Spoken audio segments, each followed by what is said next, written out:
السلام علیکم ورحمۃ اللہ وبرکاتہ. زما محترم و عزتمندو که یو انسان دا دعا اولولی خاص طور باندې د دواړو سجدو په مابین کې الله جل جلاله بدل هغه نعمتونه ورکي کوم چې د هر یو انسان دلی خواهش دی او په زړه کې خواهش پروت دی. د هر انسان په ذهن کې یو تصور وي کاش کې چې ماته فلانکې نعمت میلاو شوی وي لکه څنګه چې عامو انسانانو ته نعمتونه میلاو شوي دي او دغه زمونږ په زړونو کې دغه حسرت پروت وي چې الله جل جلاله دا نعمتونه موږ له ولې نه دي راکړي. لیکن حقیقت دا دی چې پیغمبر علیه الصلاۃ والسلام دعاګانې نه موږ اورو او نه یې صحیح طریقې سره وایو او نه موږ کې د هغې د ویلو اهمیت او شعور شته. پیغمبر علیه الصلاۃ والسلام خپل امت ته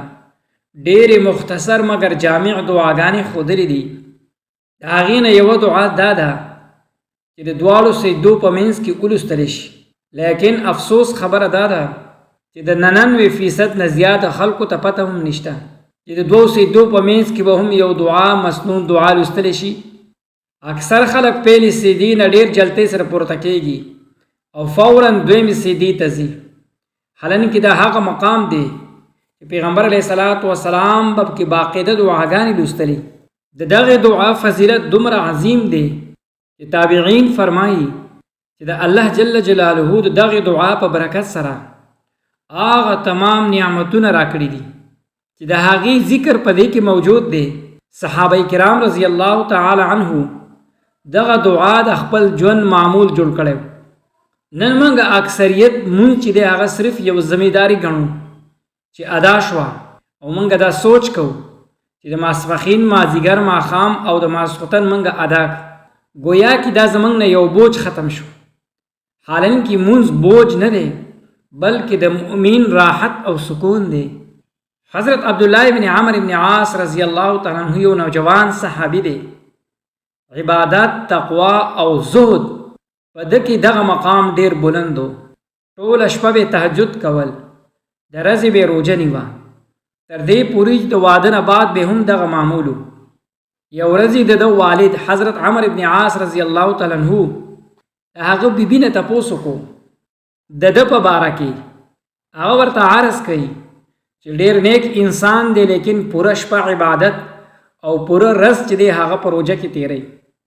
دا خبره چې پیغمبر علیه الصلاۃ والسلام ته ورسېده،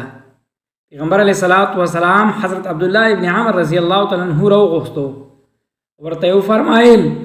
چې ستا بیبي او ستا جسم په تا باندې حق دی. هغه عرض وکړو چې یا رسول الله زما عبادت کې ډېر زیات ما ته لطف راکوي، نن موږ ته مونځ ولې پکې لطف نه میلاویږي؟ نن موږ د جومات نه ډېر په جلدۍ سره او زر مونځ ختمو او بهر وځو، حالانکې مؤمن دپاره جومات دا په شان د کب دی. کب بغیر د اوبو نه بهر نشي پاتې کېدی، نو مؤمن به هم جومات نه بهر وخت ډېر په مشکله تیری او دا خوی چې دی دا د منافق وي، د مؤمن نه دی. حضرت عبدالله ابن عمر رضی الله تعالی عنہ عرض وکړو چې یا رسول الله زه روزانه قرآن کریم ختموم. پیغمبر علیه الصلاۃ والسلام ورته فرمایل چې په یوه میاشته کې ختموه. هغه مزید اجازت وغوښتو تر دې پورې چې پیغمبر علیه الصلاۃ والسلام ورله په 3 ورځو کې د ختم اجازت ورکو. دغه رنګې د روژو په باره کې پیغمبر علیه الصلاۃ والسلام ابتداءً روژې کمې نیولو ورته وفرمایل، لیکن د هغه شوق ته یې وکتل. بیا د حضرت داود علیه الصلاۃ والسلام د روژو اجازت یې وله ورکو، یعنې یوه ورځ روژه نیول او یوه ورځ افطار کول. صحابه کرام رضی الله تعالی عنہ د هغې خواهش دنیا، مال یا دولت نه و بلکې په عبادت کې ترقی حاصلولو. نن موږ هر یو کس دا نه وایو چې موږ ته داسې وظیفه وښایئ چې مونځ سره مې زړه ولګي یا د قرآن کریم د ویلو سره مې شوق پیدا شي. اکثر خلک دنیاوي مسائل، بیماری، کاروبار او ملازمت لپاره وظایف غواړي، لیکن صحابه کرام رضی الله تعالی عنہ ترجیح د الله عبادت. راځو خپل اصل هغه عظیمي دعا طرف ته. هر یو انسان دا څلور چیزونه غواړي چې د الله جل جلاله زمونږ ګناهونه معاف کړي، زمونږ ته هدایت نصیب شي او تمام مشکلات او پریشانیان ختم شي او د الله جل جلاله طرف نه په رزق کې برکت وسعت پیدا شي. پیغمبر علیه الصلاۃ والسلام د دغه تمامو چیزونو دپاره یو مختصر دعا جامعه فرمایلی ده چې کوم کس سکون اطمینان سره منځ وکړي او په سیده صحیح طریقې سره ادا کړي د دواړو سجدو په منځ کې دا دعا ولولي الله جل جلاله به هغه لپاره خیر او برکت دروازې کولاو کړي دا دعا د حدیثو په کتابونو کې ذکر ده پیغمبر علیه الصلاۃ والسلام په دواړو سجدو په منځ کې کېناست دا دعا به لوستله اللهم اغفر لي وارحمني واجبرني واهدني وارزقني اے الله زما ګناهونه معاف کا وما رحم کا او زما کمیانی او مشکلات دور کا ختم کا ما ته هدایت نصیب کا او ما ته رزق راکا دا هغه لمحه ده چې بنده الله جل جلاله ته ډیر زیات قریب وي په سجده کې بنده الله جل جلاله ته د قرب د ټولو نه زیات یو عظیم حالات وي او د دواړو سجدو په منځ کې دعا غوښتل دا یو عظیم سعادت دی علماء کرامو لیکلی دي چې الله جل جلاله دی امت ته